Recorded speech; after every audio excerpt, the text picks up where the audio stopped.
Merhaba arkadaşlar, örgü kanalıma hoş geldiniz. Kız bebeklerimiz için çok güzel modelli bir elbise yaptım. Bugün bunun anlatımını sizlerle paylaşmak istiyorum. Elbisemizin örgüsü çok kolay arkadaşlar. İki parça şeklinde görünüyor ama tek parça olarak görüyoruz. Askılarla iki parça gibi görüntü veriyoruz. Elbisenin örgüsüne yakadan zincir yaparak başlıyoruz. Yapacak olduğunuz bebeğin büyüklüğüne göre bu zincir sayısını daha az veya daha çok sayıda başlayabilirsiniz. Ben bugün anlatımımı 1 yaş bebek ölçüsünde anlatıyorum. İlk önce beyaz renk ile bu roba bölümünü örüyoruz. Daha sonra bu etek bölümünü örüyoruz. Bu askıları da yapıyoruz. Bakın askıları tek parça halinde arkadaşlar. Herhangi bir düğme ile tutturmadım. Son olarak da bu fiyonk çalışmasını yaptım. Burayı süslemek amaçlı bu fiyonk. Kollarını bugün karpuz kol şeklinde çalıştım. Bu şekilde bir kol çalışması yaptım. Daha bir şık oldu elbise arkadaşlar. Siz de benim gibi böyle bir fiyonk süslemesi yapmak isterseniz bu fiyonkun anlatımını ben YouTube kanalıma yükledim. Sizler için bu fiyonkun anlatımını bu videonun açıklama bölümüne ekliyorum. İzlediğiniz bu videonun açıklama bölümünde bulunan kolay fiyonk yapımı linkine tıklarsanız siz de bunun gibi bir fiyonk yapabilirsiniz veya kendinize göre başka süslemeler de yapabilirsiniz. Bu güzel elbisenin örgüsünde iplik olarak ben bu iki rengi kullanmayı tercih ettim. Pembe renk olarak bakın böyle bu tonda bir pembe renk kullandım. Bir de beyaz renk kullandım. Ben bu renkleri kullandım. Siz istediğiniz marka iplik ve renkleri kullanarak bu elbisenin örgüsünü yapabilirsiniz. Elbisenin örgüsünde miktar olarak da 1 adet 100 gramlık beyaz ipliğe ihtiyacımız var. 2 adet de bu renk iplik kullandım arkadaşlar. İkinci yumak tam bitmedi. Tığ olarak da elimin sıklığına ve kullandığım ipliğin kalınlığına uygun olarak 3 milimlik tığ kullandım. Siz de elinizin sıklığına ve kullandığınız ipliğin kalınlığına uygun olarak istediğiniz numara tığları kullanabilirsiniz. Zaten kullandığınız iplik üzerinde kaç numara tığ kullanmanız gerektiği tavsiye edilmektedir. Benim kullandığım iplik üzerinde 3 ile 4 arası tığlar tavsiye edilmekte. Ben 3 milimlik tığ kullandım arkadaşlar. Siz de elinizin sıklığına göre tığ numaranızı ayarlarsanız örgüleriniz daha düzgün olacaktır. Bu elbiseye takım olarak bakın bir de böyle güzel saç bandı yaptım. Bu saç bandının anlatımını da YouTube kanalıma yükledim arkadaşlar. Bu saç bandının olduğu YouTube linkini de izlediğiniz bu videonun açıklama bölümüne ekliyorum. Siz de bu fiyonklu saç bandından yapmak isterseniz izlediğiniz bu videonun açıklama bölümünde bulunan link üzerine tıklarsanız bu fiyonklu saç bandından yaparak güzel bir takım oluşturabilirsiniz. Biz bugün bu güzel elbisemizi yapacağız. Ölçülerini de söylüyorum size. Başlamadan önce fikriniz olsun. Gövde genişliğini ölçüyorum. Bakın ip esnek bir ip arkadaşlar. Çok rahat oluyor. 24 santimetre gövde genişliği var. Yüksekliğini ölçüyorum. Etek yüksekliğini ölçüyorum. Bel örgüsünün buradan etek yüksekliğini ölçüyorum. 22 santimetre. Omuzdan itibaren etek ucuna kadar olan tam uzunluğunu ölçüyorum.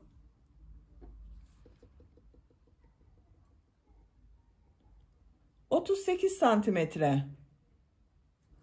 Bu da 1 yaş bebek için güzel bir ölçü oldu arkadaşlar. İpliği tığı hazırlayalım. Hep birlikte bu güzel ve kolay elbisemizin örgüsüne başlayalım. Örgü kanalıma abone değilseniz abone olmayı unutmayın lütfen. Örgü kanalıma abone olmak ücretsizdir. Örgü kanalıma ücretsiz abone olup orada bulunan zil şeklinde dokunarak açık konuma getirirseniz kanalıma video yüklediğim zaman ilk önce size bildirim gelecek. Örgülerimden herkesten önce sizin haberiniz olacaktır. İzlediğiniz videolarıma beğeni ve yorumlarınızı da yaparsanız çok sevinirim arkadaşlar. Sizlerden gelen beğeni ve yorumlar örgü kanalımın devamlılığı için çok önemli. Örgü kanalıma ücretsiz abone olup Beğeni ve yorumlarını da yaparak destek olan bütün arkadaşlara çok teşekkür ederim. Hepinize kolay gelsin. İyi çalışmalar.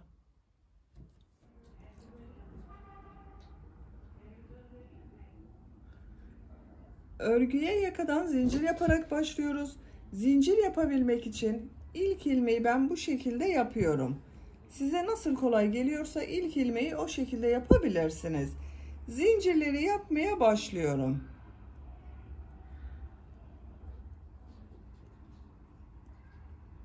...75 zincir yaptım. Benim yapacağım ölçü için bu yeterli bir sayı arkadaşlar. Çok sıkı olmayan zincirler yaptım, bakın gördüğünüz gibi. Şimdiki sırada bu zincirlerin üzerine trabzanlar yapacağız. Çok sıkı olmazsa daha güzel olacaktır. 75 zincirin kaç santimetre olduğunu da ölçüyorum.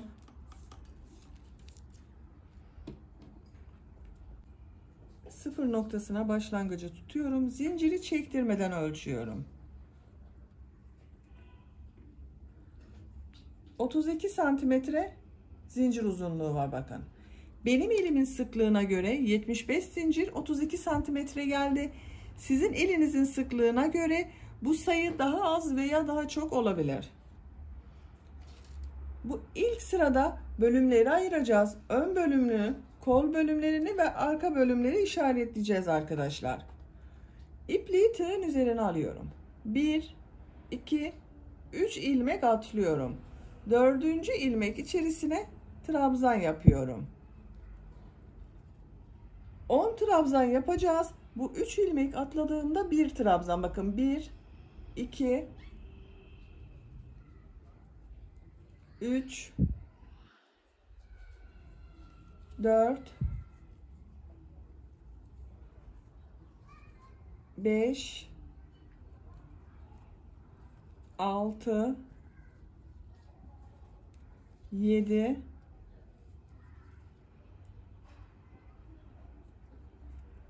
8, 9, 10. 10 trabzanı yaptım. Bu 3 ilmek atladığımda bir trabzan oluyor. 1, 2, 3, 4, 5, 6, 7, 8, 9, 10. Burası elbisenin arka bölümü olacak. 2 zincir yapıyorum. Tığın üzerine iplik alıyorum. Aynı ilmek içerisine kol bölümü için ilk trabzanı yapıyorum. Kol bölümü için de 18 trabzan yapıyorum. 1 yaptım.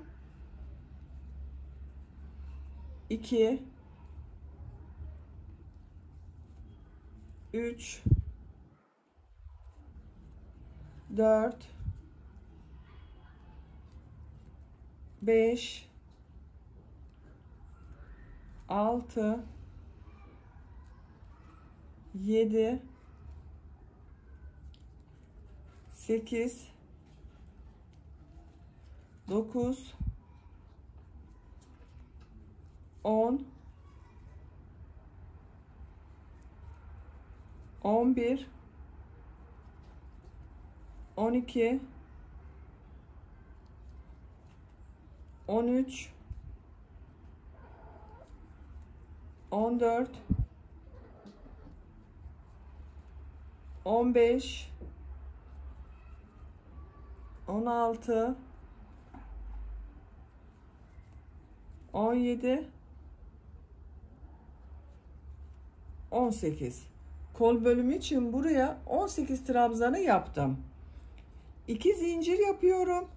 Ön bölümün trabzanlarını yapacağız arkadaşlar. Ön bölümün ilk trabzanını bu ilmek içerisine yapıyorum. Ön bölüme de 20 trabzan yapacağız. Arka bölümü kaç trabzan yaptıysanız ön bölüm arka bölümün 2 katı olacak.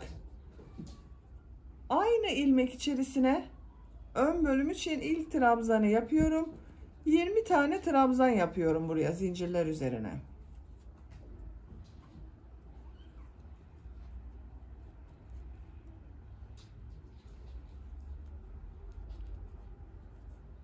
Zincirler üzerine 20 trabzanı yapalım.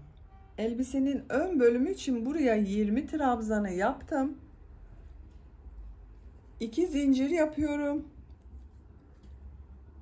Aynı ilmek içerisine kol bölümü için ilk trabzanı yapıyorum. Diğer ilmekleri de kol bölümü için trabzanlar yapıyorum.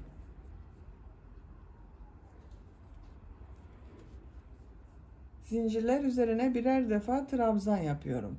Bu kol bölümünde 18 trabzan yaptım. Bu kol içinde 18 trabzanı yapalım. Diğer kol bölümü içinde 18 trabzanı buraya yaptım. 2 zincir yapıyorum. Diğer arka bölüm için aynı ilmeğe ilk trabzanı yapıyorum. Diğer ilmekleri de trabzan yaparak devam ediyorum. Bu arka bölümde bakın, ilk arka bölümde 10 trabzan yaptım. Buraya da 10 trabzan yapıyorum. 1 2 3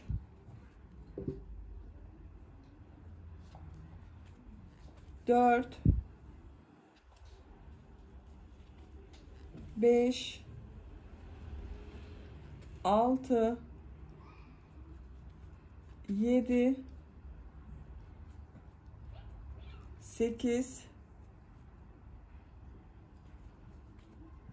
9 son trabzanı yapıyorum. 10. Bu arka bölüm için de 10 trabzanı buraya yaptım. Şeklini görelim. Arka bölümler için 10 trabzan yaptık her iki tarafa. Kol bölümleri için 18 trabzan yaptım. Ön bölüm için de 20 trabzan yaptım buraya. Görüntü olarak böyle oldu arkadaşlar. İkinci sıradayız. İkinci sırada yine trabzanlar yapacağız. Bu 2 zincir yaptığımız arttırma yerlerinde arttırmalar yapacağız. Bir zincir yapıyorum, örgüyü çeviriyorum. İlk ilmek üzerine trabzan yapıyorum. Diğer ilmekler üzerine de trabzan yaparak devam ediyorum.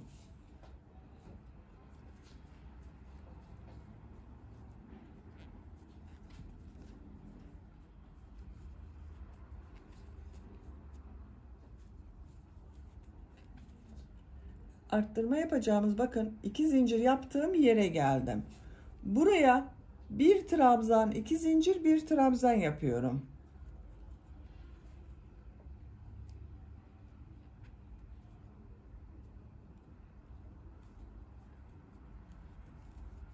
Bakın bir trabzan, 2 zincir, bir trabzan yaptım. Diğer ilmekler üzerine trabzanlar yaparak devam ediyorum.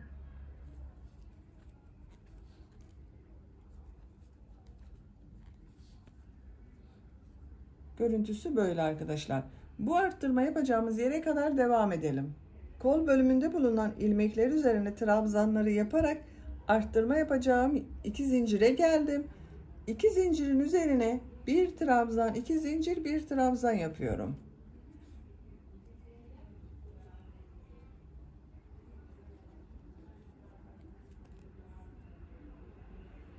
Bir trabzan, 2 zincir, bir trabzanı yaptım. Ön bölümde bulunan ilmekler üzerine de trabzanlar yaparak devam ediyorum.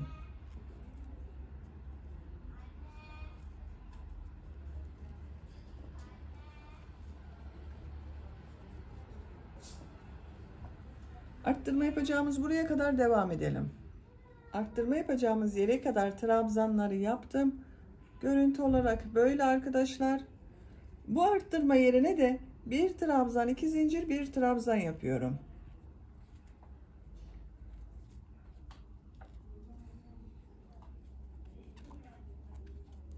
Bir trabzan, 2 zincir, bir trabzanı yaptım. Diğer ilmekler üzerine trabzan yaparak devam ediyorum.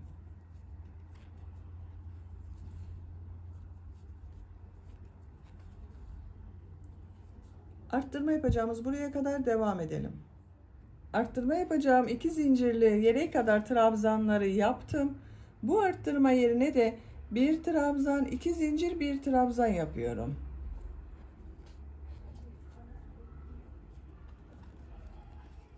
Bakın bir trabzan, 2 zincir, bir trabzan yaptım. Gördüğünüz gibi bütün arttırma yerlerinde bir trabzan, 2 zincir, bir trabzan yapıyoruz. Diğer ilmekler üzerine trabzan yaparak devam ediyorum.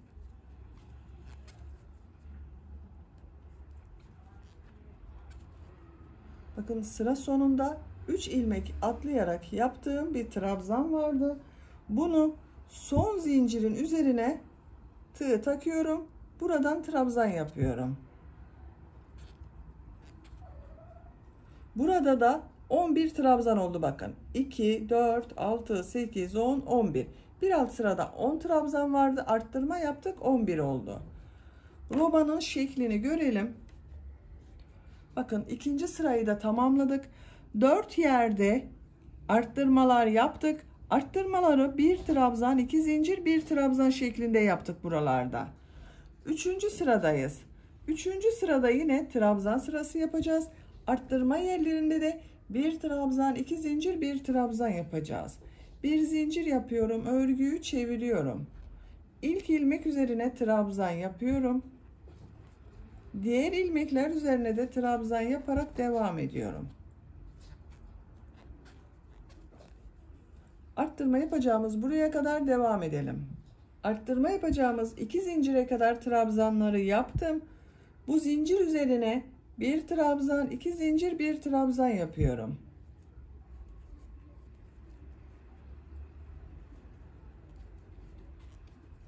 Bir trabzan, 2 zincir, bir trabzanı yaptım. Diğer ilmekleri trabzan yaparak devam ediyorum.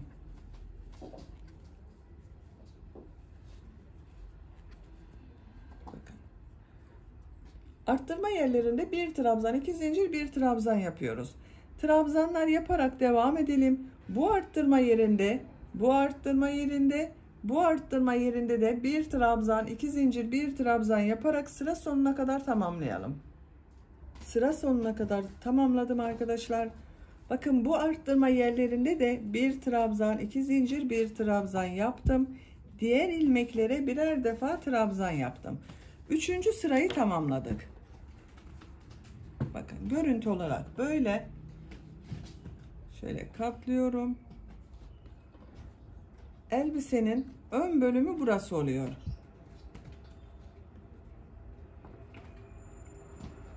Dördüncü sıradayız. Bir zincir yapıyorum. Örgüyü çeviriyorum. İlk ilmek üzerine trabzan yapıyorum. Diğer ilmekler üzerine de trabzan yaparak devam ediyorum.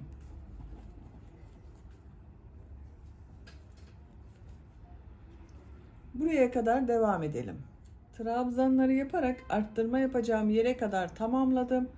Buraya bir trabzan, 2 zincir, bir trabzan yapıyorum. 2 zincir yapıyorum. Bir trabzan yapıyorum. Diğer ilmeklere de trabzan yaparak devam ediyorum.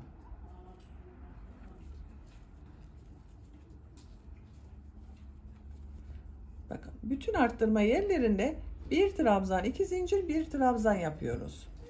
Diğer ilmekler üzerine de birer defa trabzan yapıyoruz.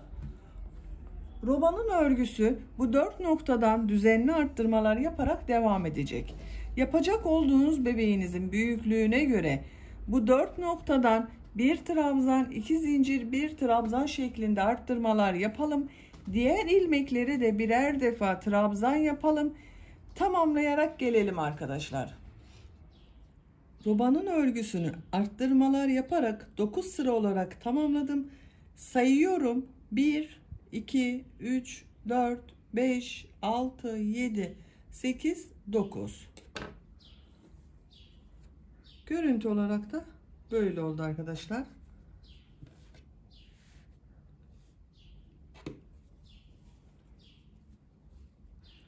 Onuncu sıradayız. 10. sıradan itibaren kolları gövdeden ayıracağız. Örgümüze gövdenin örgüsüyle devam edeceğiz. Bir zincir yapıyorum. Örgüyü çeviriyorum. İlk ilmek üzerine trabzan yapıyorum. Trabzan sırası yapıyoruz yine. Diğer ilmekleri de trabzan yaparak devam ediyorum.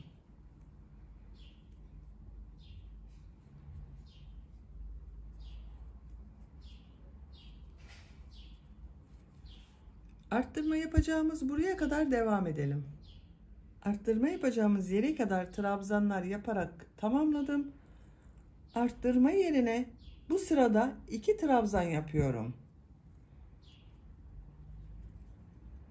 1 2 3 zincir yapıyorum. İpliği tığ üzerine alıyorum. Kolda bulunan bütün ilmekleri atlıyorum. Bu arttırma yerine de 2 trabzan yapıyorum.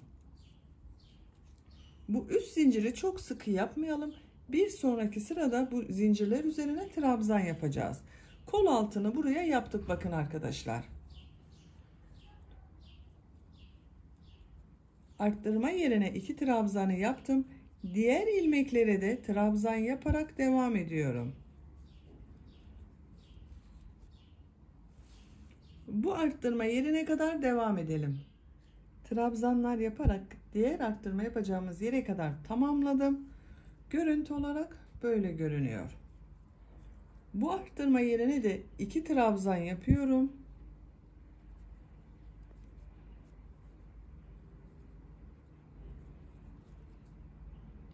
Üç zincir yapıyorum. İpliği tığ üzerine alıyorum. Kolda bulunan bütün ilmekleri atlıyorum. Arttırma yerine 2 trabzan yapıyorum.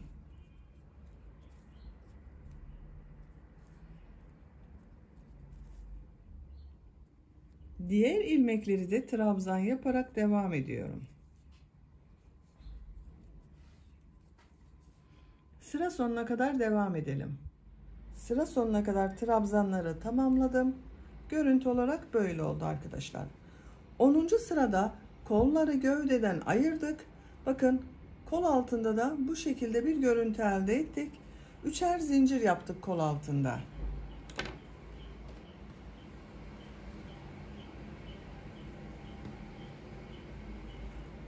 Birinci sıradayız. 11. sırada trabzan sırası yapacağız yine. Bir zincir yapıyorum. Örgüyü çeviriyorum. İlk ilmek üzerine trabzan yapıyorum. Diğer ilmekleri de trabzan yaparak devam ediyorum.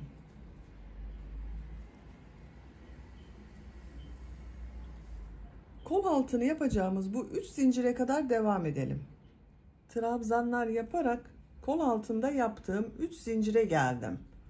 Bu zincirler üzerine de her zincir üzerine 2 trabzan yapıyorum, arttırma yapıyorum. İlk zincir üzerine 2 trabzan yapıyorum.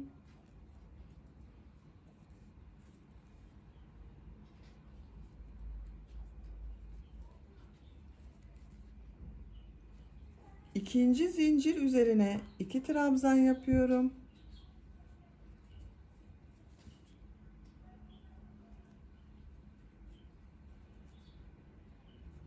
Üçüncü zincir üzerine de 2 trabzan yapıyorum. Kol altında 3 zincir üzerine 2'şer trabzan yaptık. Toplam 6 trabzan elde ettim burada. Diğer ilmekleri trabzan yaparak devam ediyorum. Birer defa trabzan yapıyoruz artık. Diğer kol altına kadar devam edelim. Diğer kol altına kadar trabzanlar yaparak tamamladım. Burada bulunan 3 zincir üzerine de 2'şer defa trabzan yapıyorum. İlk zincirin üzerine 2 trabzan yapıyorum.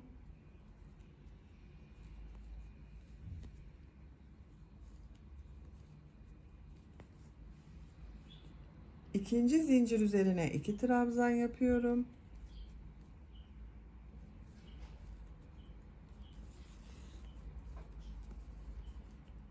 Üçüncü zincir üzerine de 2 trabzan yapıyorum.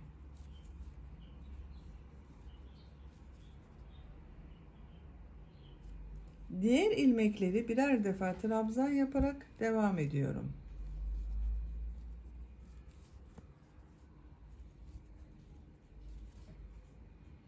Sıra sonuna kadar devam edelim.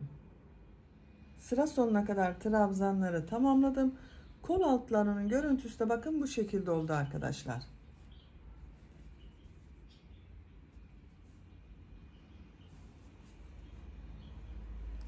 Şöyle de görelim şeklini.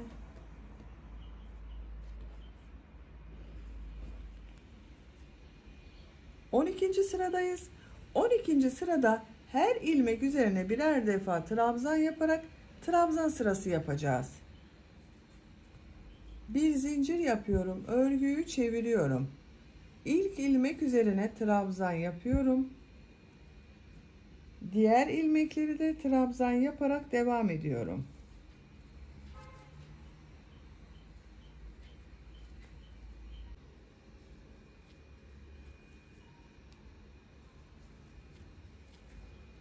Bu şekilde trabzanlar yaparak devam ediyoruz.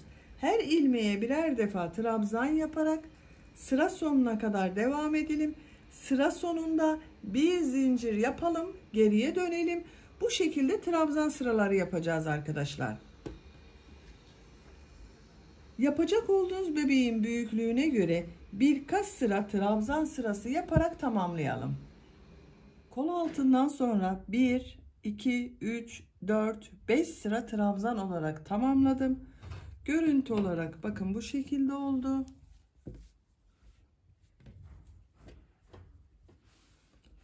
Buraya düğme için düğme bilitleri yapıyorum. Bir zincir yapıyorum. İlk ilmek üzerine bakın bir sık iğne yapıyorum. Aynı sıraya bir sık iğne daha yapıyorum. Sık iğneler yapıyoruz. Bakın burada 2 ilmek görünüyor. Bunlara birer defa sık iğne yapıyorum. Bu trabzan görünüyor. Buna 2 sık iğne yapıyorum. 1, 2, 1, 2. Sık iğneler yaparak bu yaka başlangıcına kadar devam edelim. Sık iğneler yaparak yaka başlangıcına kadar tamamladım. Görüntü olarak böyle oldu. İkinci sırada tekrar sık iğne yapacağız. Bu sırayı yaparken düğme için düğme bilitleri de yapacağız. Bir zincir yapıyorum, örgüyü çeviriyorum. İlk ilmeğe sık iğne yapıyorum.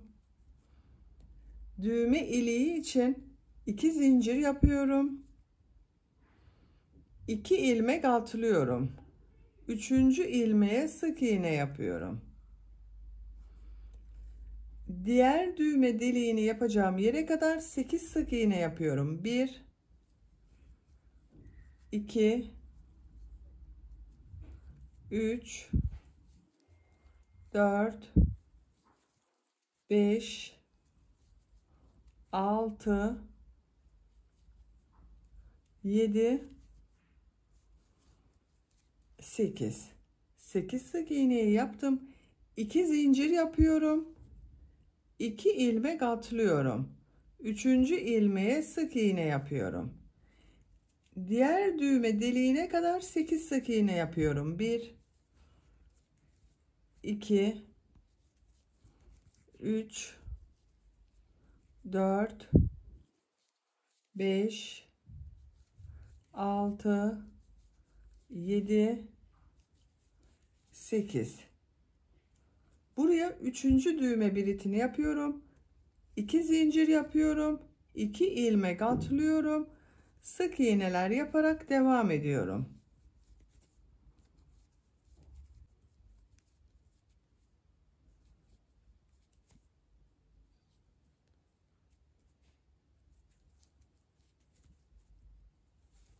Bu sırada 3 düğme iliği yaptım. Bakın 1, 2, 3. 3. sırada her ilmeğe bir sık iğne yapıyorum. Bir zincir yapıyorum. Örgüyü çeviriyorum. İlk ilmeğe sık iğne yapıyorum.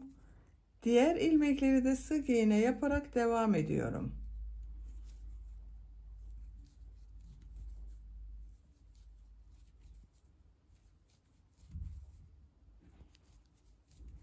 İki zincire geldim. Bu 2 zincirin üzerine 2 sık iğne yapıyorum.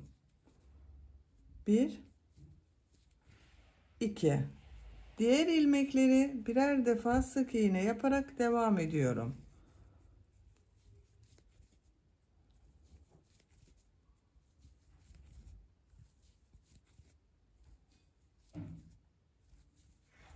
İki zincire geldim. 2 zincir üzerine 2 sık iğne yapıyorum. Sık iğneler yaparak devam ediyorum. Sıra sonuna kadar devam edelim. Sık iğneler yaparak sıra sonuna kadar tamamladım. Bakın düğme ilikleri daha belirgin oldu arkadaşlar. İpliği burada kesiyorum. Düğme iliği patını yaptım. Şimdi bunun tam karşısına gelen, bakın buraya da düğme için düğme patını yapıyorum. Yakanın başlangıcından başlıyorum. Burada bir ilmek yapıyorum. Bir zincir yaptım. 2 sık iğne yapıyorum.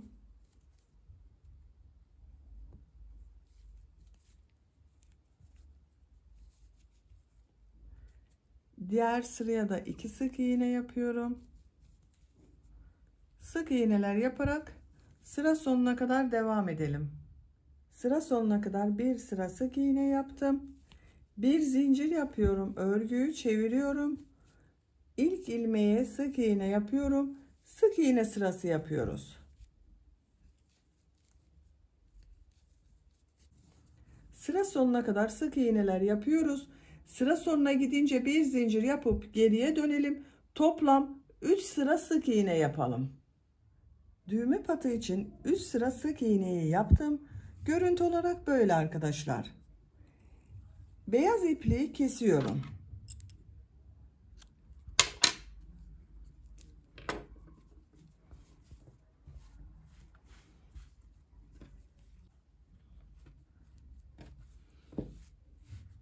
Ön bölümün görüntüsü de böyle. Şimdi bunları birleştireceğiz. Elbisenin örgüsüne tek parça olarak devam edeceğiz. Bu renk ile devam ediyorum.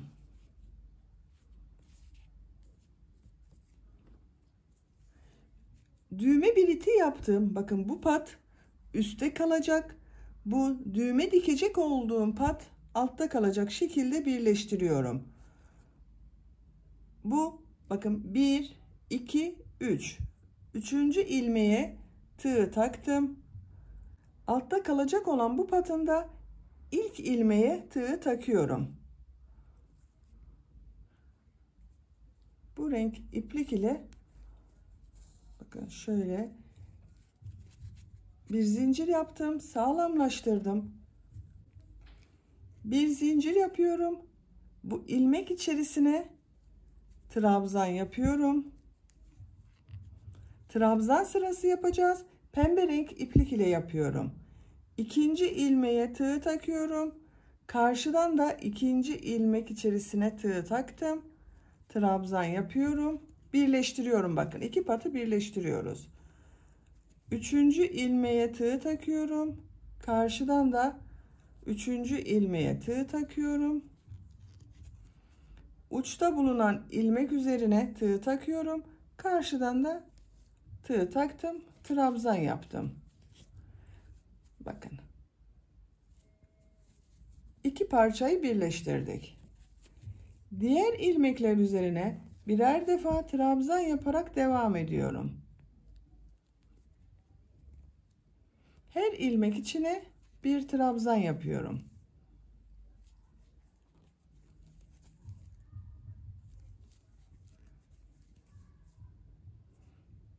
Trabzanlar yaparak sıra sonuna kadar devam edelim. Bir sıra trabzan sırası yaparak sıra sonuna kadar tamamladım. Son ilmek ile ilk ilmeği ilmek kaydırması yaparak sırayı birleştiriyorum. Bakın birleştirdik. Görüntü olarak böyle oldu arkadaşlar.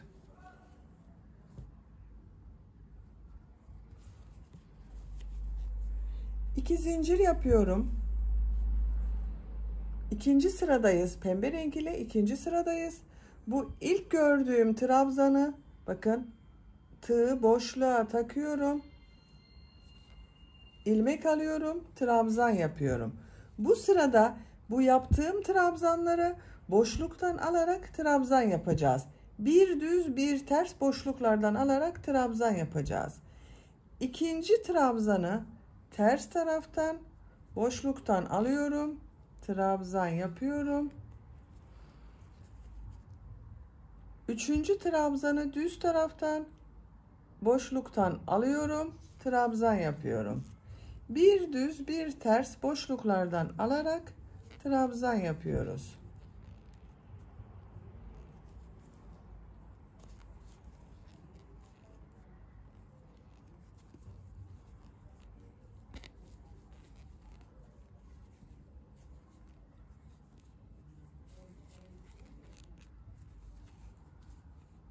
Görüntü olarak böyle görünüyor. Sıra sonuna kadar devam edelim. Bu sırada trabzanları bir düz bir ters boşluklardan alıp trabzan yaparak sıra sonuna kadar tamamladım. Son bakın düz taraftan görünen trabzan yaptım. Bunu ilk yaptığım ilmek ile ilmek kaydırması yaparak sırayı birleştiriyorum. Bu arada 2 zincir yaptığımda bakın ters tarafta görünen trabzan oldu. Bel örgüsü bakın bir düz bir ters görüntü şeklinde oldu arkadaşlar.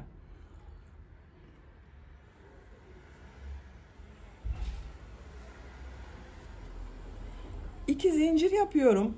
Bu sırada bu gördüğüm trabzanları nasıl görüyorsam o şekilde boşluklardan alarak trabzan yapıyorum.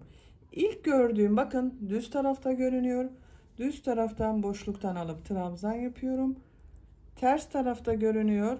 Ters taraftan boşluktan alıp trabzan yapıyorum. Düz tarafta görünüyor. Düz taraftan boşluktan alıp trabzan yapıyorum. Ters tarafta görünüyor. Ters taraftan alıp trabzan yapıyorum. Bir düz bir ters trabzanlar yapıyoruz yine. Nasıl görüyorsan o şekilde boşluktan alıp trabzan yaparak sıra sonuna kadar devam edelim. Sıra sonuna kadar trabzanları nasıl görüyorsam o yönde boşluktan aldım, trabzan yaptım. Sıra sonunda ilk ilmekle ilmek kaydırması yaparak birleştirdim. Şekline tekrar bakalım. 1, 2, 3 sıra halinde bel örgüsü yaptım. Bu benim için yeterli. Siz isterseniz bir sıra daha bu bir düz bir ters örgüden yapabilirsiniz. Bu sıradan itibaren model yerleştirmesine başlıyorum. Etek bölümünün modelini yapacağız. Bakın bu ilmek üzerine 1, 2, 3 zincir yapıyorum. Aynı ilmeğe bir trabzan yapıyorum. 2 zincir yapıyorum. Aynı ilmek içine 2 trabzan yapıyorum. 2 trabzan, 2 zincir, 2 trabzan oluyor model arkadaşlar. Bakın bu 3 zincir yaptığımda 1 trabzan, 2 trabzan, 2 zincir, 2 trabzan oldu. Tığın üzerine iplik alıyorum. Bir ilmek atlıyorum. İkinci ilmeğe bir trabzan yapıyorum. Tığın üzerine iplik alıyorum. Bir ilmek atlıyorum. İkinci ilmeğe 2 trabzan, 2 zincir, 2 trabzan yapıyorum.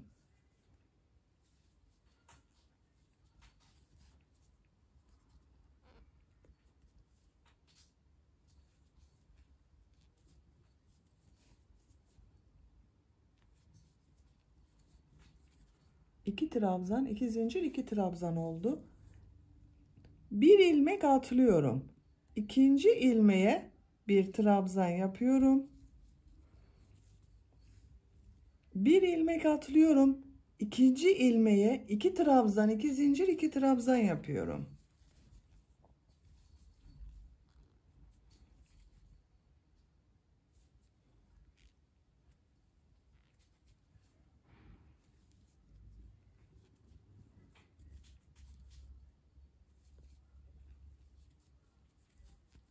Bakın. Bir ilmeğe 2 trabzan, 2 zincir, 2 trabzan yapıyoruz. Bir ilmek atlıyoruz. Bir trabzan yapıyoruz.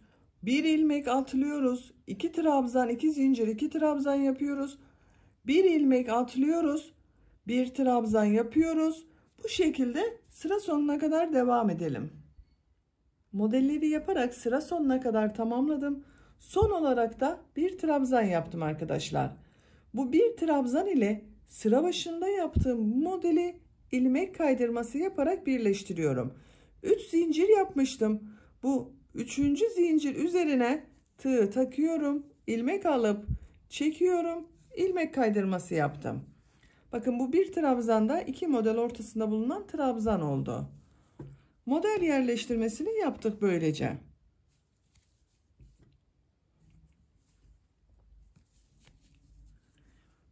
İkinci sıra modeli bu 2 zincirli boşluktan başlayacağız. Oraya ilmek kaydırması yapıyorum. İlk ilmeğe ilmek kaydırması yapıyorum. 2 zincirin üzerine ilmek kaydırması yaptım. Bakın 2 zincirli boşluktayım. 3 zincir yapıyorum. Bu sırada bu 2 trabzan 2 zincir 2 trabzan yaptığımız modelleri 3 trabzan 2 zincir 3 trabzan yapacağız. Bu bir trabzanları da boşluktan alarak trabzan yapacağız. Bakın bu boşluğa 2 trabzan yapıyorum.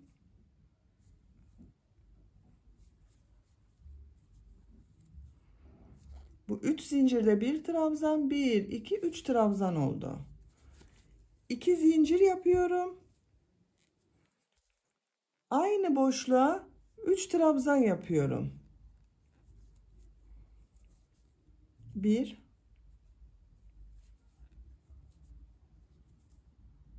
2 3. Tığın üzerine iplik alıyorum. Bu bir trabzanı boşluktan alıyorum. Trabzan yapıyorum. Bakın uzatarak yaptım. Çok sıkı yapmadım bu trabzanı. Tekrar tığın üzerine iplik alıyorum. Bu 2 zincirin içine 3 trabzan, 2 zincir, 3 trabzan yapıyorum.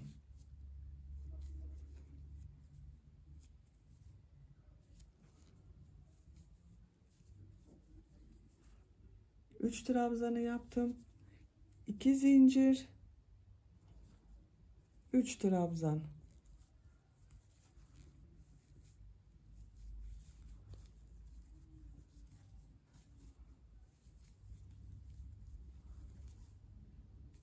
Üç trabzan, 2 zincir, 3 trabzan oldu. Bu bir trabzanı boşluktan alıyorum. Trabzan yapıyorum. Tekrar 2 zincirin içine 3 trabzan, 2 zincir, 3 trabzan yapıyorum.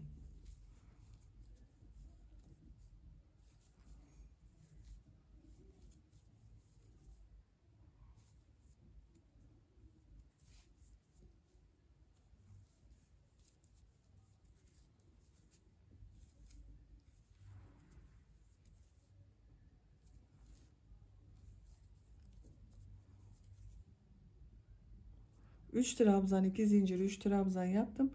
Bir trabzanı boşluktan alıyorum. Trabzan yapıyorum. Bu şekilde modelleri yapıyoruz. Sıra sonuna kadar devam edelim. Sıra sonuna kadar modelleri tamamladım. Son bir trabzanda boşluktan alarak trabzan yaptım. Bu trabzan ile ilk yaptığım modeli ilmek kaydırması yaparak sırayı birleştiriyorum. Sırayı birleştirdik bakın arkadaşlar. Bu sırada modelin görüntüsü böyle oldu.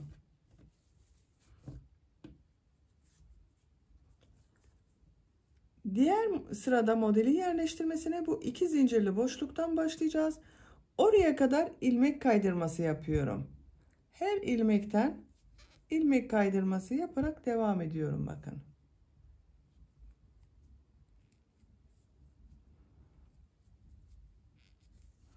İki zincirli boşluktayım. Bu sırada yine 3 trabzan, 2 zincir, 3 trabzan yapacağız. Bu trabzanı da boşluktan alarak trabzan yapacağız. 3 zincir yapıyorum.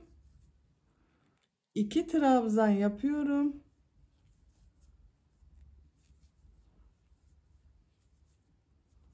2 zincir yapıyorum.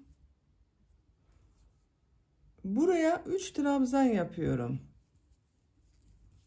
1 2 3. 3 trabzan, 2 zincir, 3 trabzan oldu. Bu bir trabzanı boşluktan alıyorum. Uzun yapıyorum. Bakın arkadaşlar, trabzan yapıyorum. 2 zincirin içine 3 trabzan, 2 zincir, 3 trabzan yapıyorum.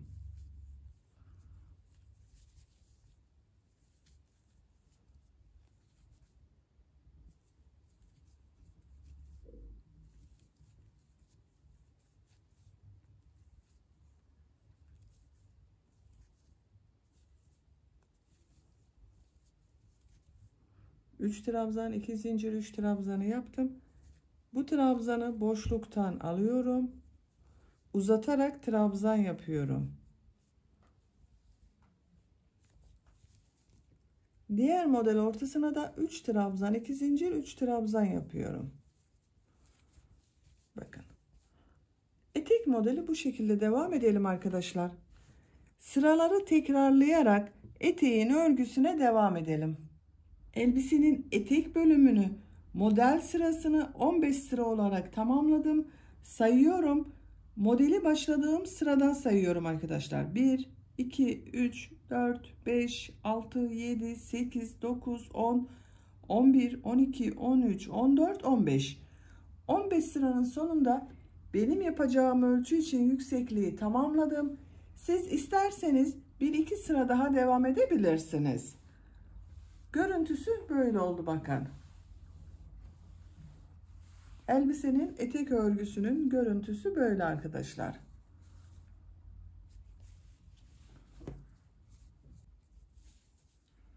Son sırada ilmek kaydırması yaparak sırayı birleştirdim. En son sırayı yapıyoruz. Bu sırada model yapacağız yine arkadaşlar. Dilim modelleri yapıyorum. Bu 2 zincirin içine 8 trabzan yapıyoruz burada. Bu bir trabzanın üzerine de sık iğne yaparak bu 8 trabzanı oraya tutturuyoruz. Tığın üzerine iplik alıyorum. Bu 2 zincirin içine 8 trabzan yapıyorum. 1 2 3 4 5 6 7 8. Buraya bakın 2 4 6 8 trabzanı yaptım. Tığın üzerine iplik almadan bu bir trabzanın üzerine sık iğne yapıyorum. Tığın üzerine iplik alıyorum. Model ortasında bulunan bu 2 zincirin içine 8 trabzan yapıyorum. 1 2 3 4 5 6 7 8. Bu trabzanın üzerine sık iğne yapıyorum. Diğer model ortasına da 8 trabzan yapıyorum.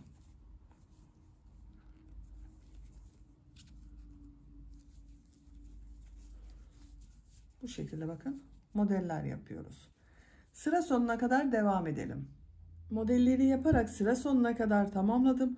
Son model ile ilk yaptığım ilmeği ilmek kaydırması yaparak birleştiriyorum. Burada bulunan ilmeğe bakın ilmek kaydırması yapıyorum. İpliği kesiyorum.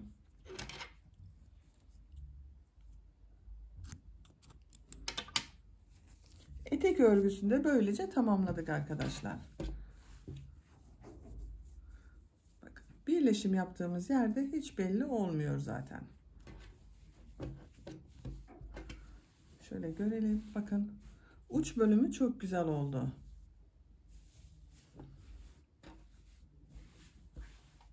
Etek örgüsünde tamamladık. Şimdi askılarını yapalım. Askıları nasıl yapacağımıza bakıyorum. Önce orta noktayı bulalım. Şöyle bakın elimle düzeltiyorum. şu şekilde katlarsanız da kolay bulunur arkadaşlar. Elbiseyi böyle katlıyorum. Bakın orta nokta şurası. Buraya bir işaret takıyorum. Orta noktadan sonra bu düz görünümlü bakın örgü yapmıştım. Bunları sayıyorum. 1, 2, 3, 4 atlıyorum. Bu beşinciye askı için işaret yapıyorum. Kaç trabzan yaptığımda sayalım. Bakın 1, 2, 3, 4, 5, 6, 7, 8, 9 trabzan atladım. Diğer askı için de 9 trabzan sayıyorum. 1, 2, 3, 4, 5, 6, 7, 8, 9. 10'uncuya bakın işaret yapıyorum.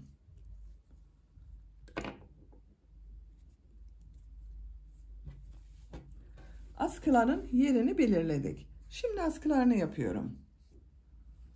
Askıyı da bu bel örgüsü yaptığımız gibi bir düz bir ters boşluklardan alarak örgü yapacağız. Bu sarı renkli işaret yaptığım ilmekten bakın. Buradan ipliği bir defa bağlıyorum.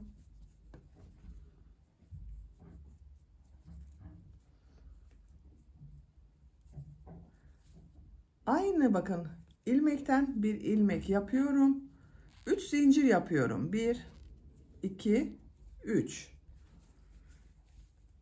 Buradan 7 trabzan yapacağız askı için. Bu 3 zincir de bir trabzan. Bu trabzanı bakın boşluktan alıyorum. Trabzan yapıyorum. Boşluktan alıyorum. Trabzan yapıyorum. 1, 2, 3 oldu. Boşluktan alıyorum. 4. Boşluktan alıyorum. Trabzan yapıyorum. 5,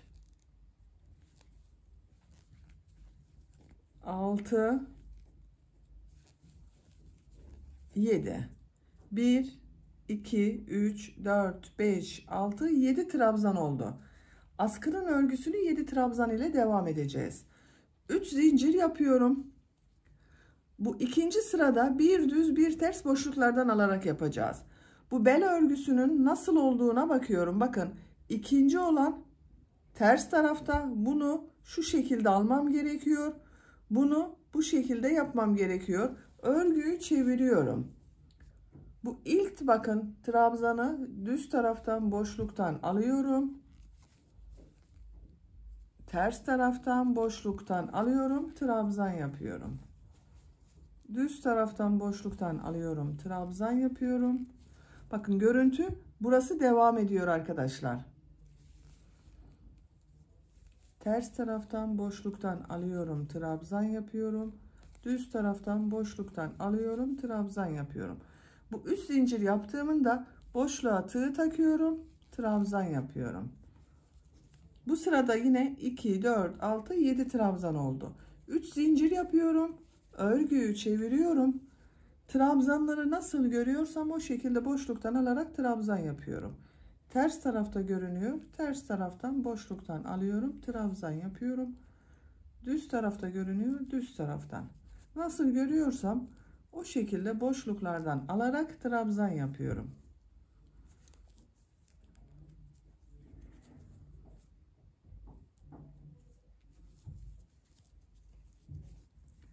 Sıra sonunda olan trabzanı bakın 3 zincirin boşluğa tığ takıyorum.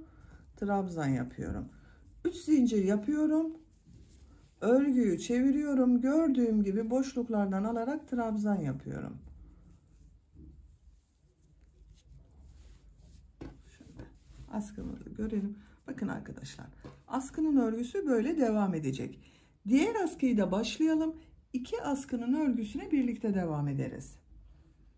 İpliğin diğer ucunu elime alıyorum. Bakın diğer askı için buradan başladık. Bunu 7 trabzan yaptım. Bunu da aynı şekilde 7 trabzan yapıyorum. Sayıyorum bakın. Bu işaretten sonra 1, 2, 3, 4, 5, 6, 7. Buna iplik bağlıyorum.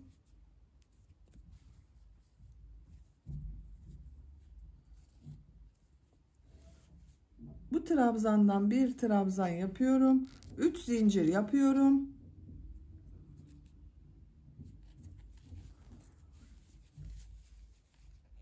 Bu trabzanları bakın boşluktan alarak trabzan yapıyorum.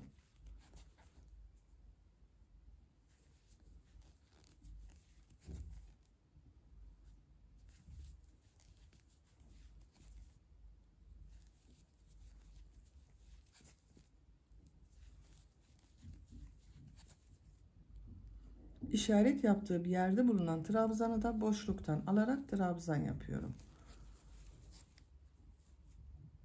Bakın 3 zincir bir trabzan, 1 2 3 4 5 6 7 trabzan oldu. Bakın işaretlere kadar yaptık. Arada boşluk kaldı. Arada kaç trabzan kaldığını da sayıyorum.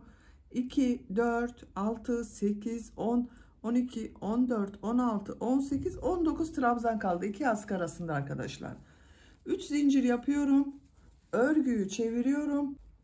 Trabzanları nasıl boşluktan alacağıma bakıyorum. Bakın bu bel örgüsünü takip ediyorum. İlk trabzan ters tarafta görünüyor. Bu taraftan düz taraf arkadaşlar. Düz taraftan boşluktan alıyorum. Trabzan yapıyorum. Ters taraftan boşluktan alıyorum. Trabzan yapıyorum. Düz taraftan boşluktan alıyorum. Trabzan yapıyorum. Bir düz bir ters boşluklardan alarak trabzan yapıyoruz.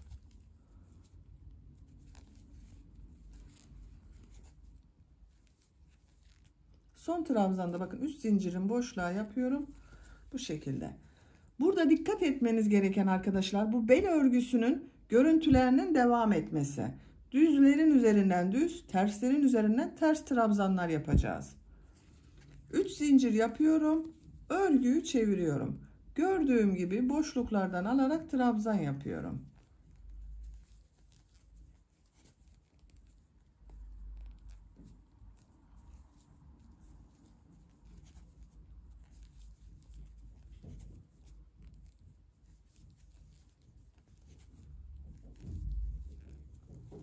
Bu şekilde.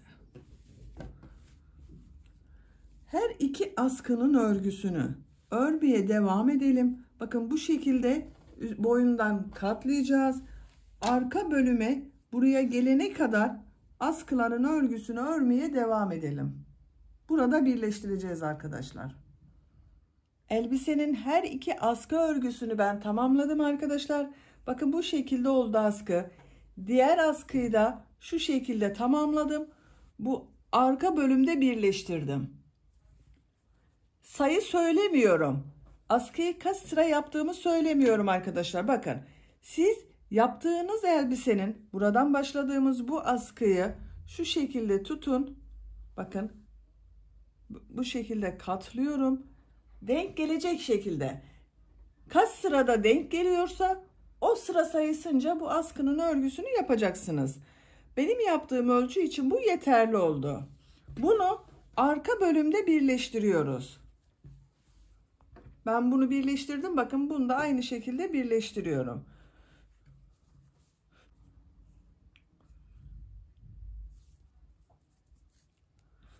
Şu şekilde yerleştiriyorum. Bunu nasıl yaptım? Bakın bu arka robayı yaptığımız yer vardı. Bu ilmekten sonra bu askının örgüsünü birleştirdim. Burada da aynı şekilde şu askının bakın kırmızı pembe renk yaptığım bu ilmeğe şu şekilde buradan birleştiriyorum. Askıyı düzgün yapıyorum. İlmeği çekiyorum oradan. Örgünün ters tarafından bakın iç taraftan birleştiriyorum. İlmek kaydırması yaparak birleştiriyorum arkadaşlar. Bir zincir yaptım. İkinci ilmeğe tığ takıyorum. Karşıdan da ikinci ilmeğe şu şekilde bakın boşluğa taktım. İlmek aldım, çektim. Tığın üzerinde bulunan ilmekten de çekiyorum.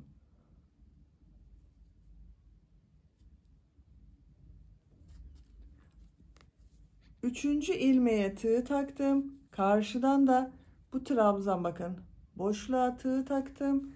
İlmek aldım, çektim. Bu ilmeğe tığ taktım. Karşıdan da bu ilmeğe tığ takıyorum. İlmek kaydırması yaparak birleştiriyorum.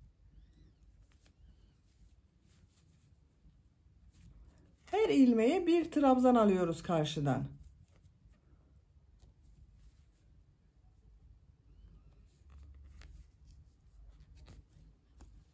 Son ilmeği de buradan aldım. Karşıdan da alıyorum. İlmek aldım. Bunu şu şekilde çekiyorum bakın. İpliği kesiyorum.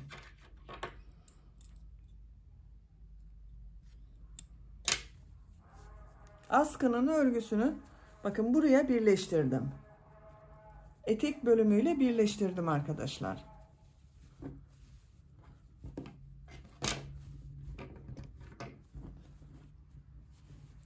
Bakın. Arka görüntüsü böyle askının. Ön görüntüsüne bakalım. Ön bölümün görüntüsü de böyle oldu. Kollarını da yapalım. Bakın ben bir kolu bu şekilde karpuz kol modeli şekli yaptım. Siz isterseniz böyle düz de bırakabilirsiniz. Pembe renk ile bir pıtırcık modeli yapıp böyle bırakabilirsiniz. Veya benim gibi bu şekilde bir karpuz kol çalışması yapabilirsiniz. Kolun örgüsünü de başlayalım.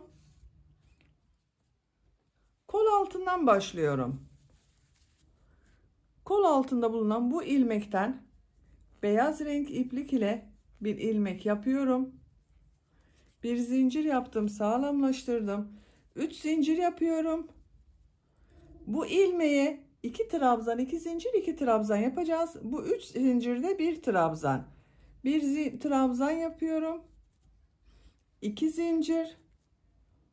Aynı ilmek içine trabzan yapıyorum. Bakın bir trabzan daha yapıyorum. 2 trabzan oldu. Bu etekte yaptığımız model gibi yapıyoruz. 2 trabzan, 2 zincir, 2 trabzan.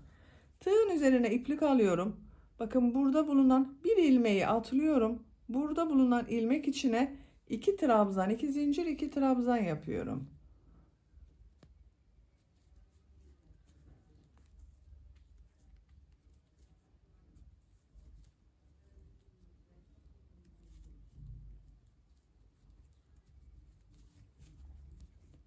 Tığın üzerine iplik alıyorum. Bu ilmeği atlıyorum bakın. Bu ilmek içine 2 trabzan, 2 zincir, 2 trabzan yapıyorum.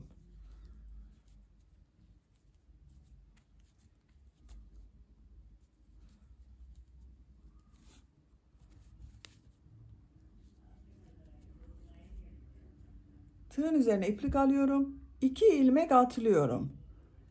3. ilmek içine 2 trabzan, 2 zincir, 2 trabzan yapıyorum.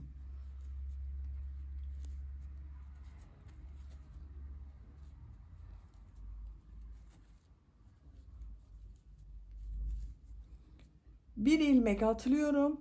2. ilmek içine 2 trabzan, 2 zincir, 2 trabzan yapıyorum.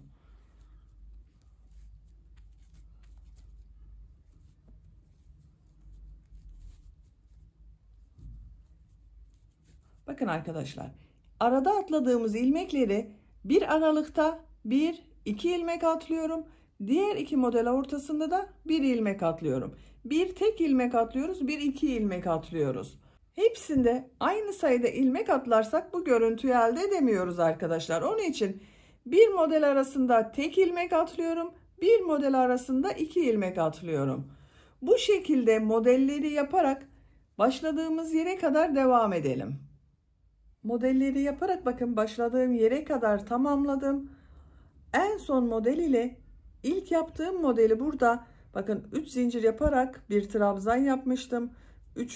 zincirin üzerine tığ takıyorum. İlmek alıp ilmek kaydırması yaparak sırayı birleştiriyorum. Bu şekilde bakın modelleri yaptık arkadaşlar. Bir sırada kaç model yaptığımı sayıyorum. Bakın şuraya tığ takıyorum. 2, 4, 6, 8, 10, 12, 14, 16, 18. Bir sıraya 18 model yaptım. İkinci model sırasındayız. İkinci model sırasını bu. Bakın 2 zincirin içinden başlayacağız ortadan. İlmek kaydırması yapıyorum. Oraya geçiş yapıyorum bakın. 3 zincir yapıyorum. Bir trabzan yapıyorum. 2 zincir yapıyorum. 2 trabzan yapıyorum.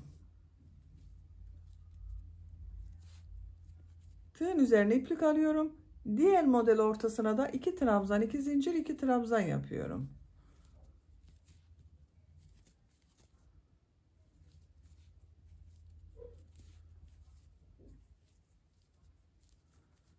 Diğer model ortasına da aynı şekilde 2 trabzan, 2 zincir, 2 trabzan yapıyorum. Bu şekilde bakın. Kolun örgüsü bu model ile devam edecek arkadaşlar. Tercihinize göre bunu daha fazla da yapabilirsiniz, daha az da yapabilirsiniz. Ben kaç sıra yaptığımı sayıyorum. 1, 2, 3, 4, 5 sıra yaptım. Siz isterseniz 6, 7 sırada yapabilirsiniz. 5 sırada yapabilirsiniz. Kol örgüsüne bu şekilde devam edelim. Bu uçta yaptığım sık iğneleri sizinle yaparız. Kolun örgüsünü 5 sıra model sırası olarak tamamladım arkadaşlar. 1, 2, 3, 4, 5. Görüntü olarak bakın böyle görünüyor. Şimdi bu modellerin ortasında bulunan bu 2 zincirli boşluklara sık iğne yaparak bu şekli elde edeceğiz.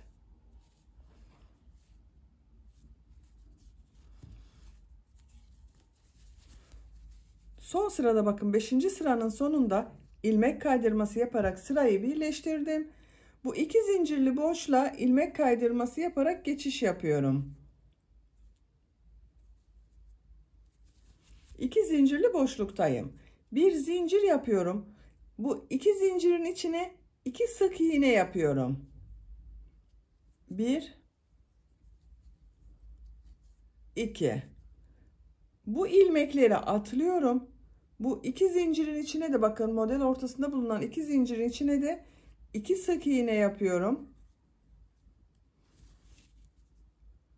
Bu model ortasına da 2 sık iğne yapıyorum. Sadece model ortasında yaptığımız 2 zincirlerin içine 2 sık iğne yapıyorum. 1 2 1 2. Bakın. Sıra sonuna kadar devam edelim. Sık iğneler yaparak sıra sonuna kadar tamamladım. Son modelin içine de 2 sık iğne yaptım bakın. Bu son sık iğne ile ilk yaptığım ilmeği ilmek kaydırması yaparak sırayı birleştiriyorum. Görüntü olarak bakın böyle oldu. Sık iğneler yaptık. Kolun ucunu topladık arkadaşlar.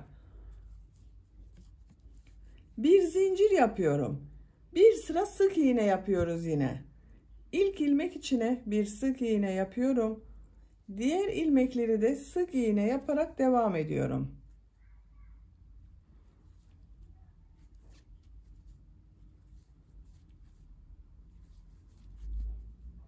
Sıra sonuna kadar devam edelim.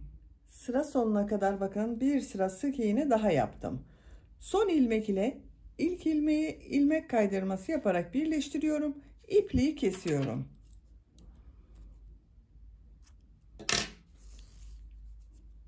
Bakın. Kolun görüntüsü böyle oldu arkadaşlar. Çok güzel oldu gördüğünüz gibi.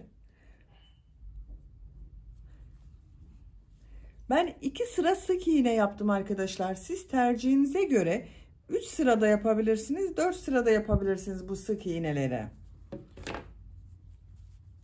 Bakın. Kolun örgüsünü tamamladık. Elbisenin görüntüsüne de bakalım. Bu şekilde oldu. Bu yakanın çevresinden de uyum sağlasın diye bu renk ile bir sıra sık iğne yapmak istiyorum ben.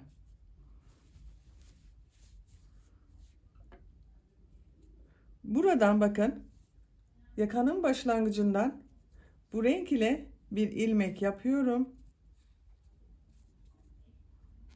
Bir zincir yaptım. Aynı ilmek içine sık iğne yapıyorum. Her ilmeğe bir sık iğne yapıyorum. Diğer ilmekleri de sık iğne yapıyorum bakın.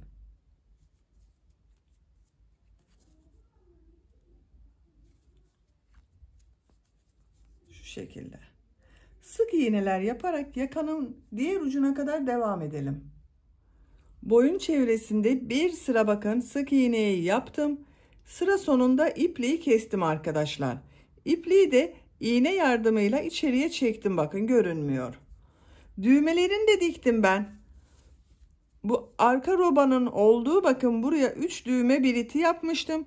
Bunun tam karşısına gelen yerlere birer tane düğme diktim. Şu şekilde takalım, görelim. Bakın.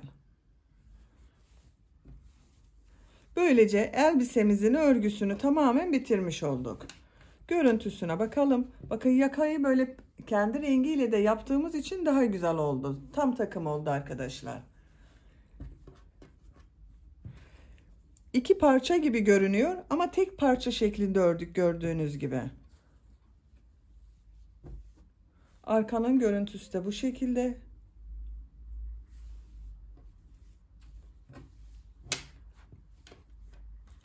Ben bu askıları birleştirdiğim, bakın buraya bunun gibi 2 fiyonk hazırladım. Bunları dikmeyi düşünüyorum. Siz tercihinize göre bu şekilde fiyonk yapabilirsiniz. Çiçek süslemesi yapabilirsiniz. Veya sade olarak da kullanabilirsiniz. Böyle de çok güzel oldu elbisenin görüntüsü. Eğer siz de benim bu yaptığım fiyonktan yapmak isterseniz, ben bu fiyonkların anlatımını YouTube kanalıma yükledim. Sizler için bu fiyongun olduğu YouTube linkini izlediğiniz bu videonun açıklama bölümüne ekliyorum. Siz izlediğiniz videonun açıklama bölümünde bulunan fiyonk yapımı linkine tıklarsanız siz de bunun gibi bir fiyonk yapabilirsiniz arkadaşlar. Ölçülerini de söylüyorum size. Bitirdiğimiz elbisenin ölçüleri, bakın buradan ölçelim. Kol altının buradan gövde genişliğini ölçüyorum. 24 santimetre. Yüksekliğini ölçüyorum. Omuzdan itibaren etek ucuna kadar olan tam yüksekliğini ölçüyorum. 38 santimetre. Elbisenin etek bölümünü ölçüyorum, bakın.